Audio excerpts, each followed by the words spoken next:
নমস্কাৰ স্বাগতম জনাইছো মোৰ ইউটিউব চেনেল বিজ্ঞাপন নিউজলৈ মই গাফাৰ হোসেন আজিৰ ভিডিঅ' লৈ আহিছো এই সপ্তাহৰ অনলাইন কৰা লাষ্ট ডেট সমূহৰ বিষয়ে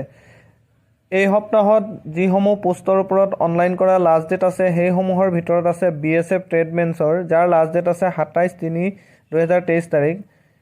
SIPRDৰ ব্লক কোঅৰ্ডিনেটৰ যাৰ লাষ্ট ডেট আছে 24/3/2023 তাৰিখ SSC সিলেকশন পোষ্টত অল ইন্ডিয়া লেভেলত যিমান পোষ্ট আছিল তাৰ লাষ্ট ডেট 27/3/2023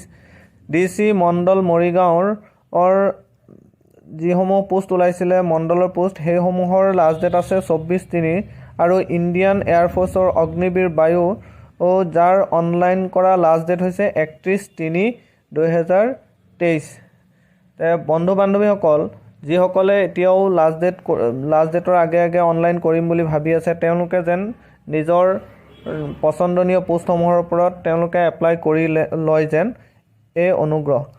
যে বন্ধু বান্ধৱীসকল যে মোৰ এই ধৰণৰ অনলাইনৰ ওপৰত যিসমূহ ভিডিঅ' দিয়া হৈছে যদি ভাল পাইছে আপোনালোকে লাইক কৰিব আৰু কমেন্ট কৰিব আৰু প্ৰতিটো খবৰ আপোনালোকৰ আগত প্ৰথমে দিব পৰাকে আপোনালোকে মোৰ চেনেলটো সাবস্ক্ৰাইব কৰি ল'ব আৰু বেল আইকনটো টিপি ৰাখিব ধন্যবাদ।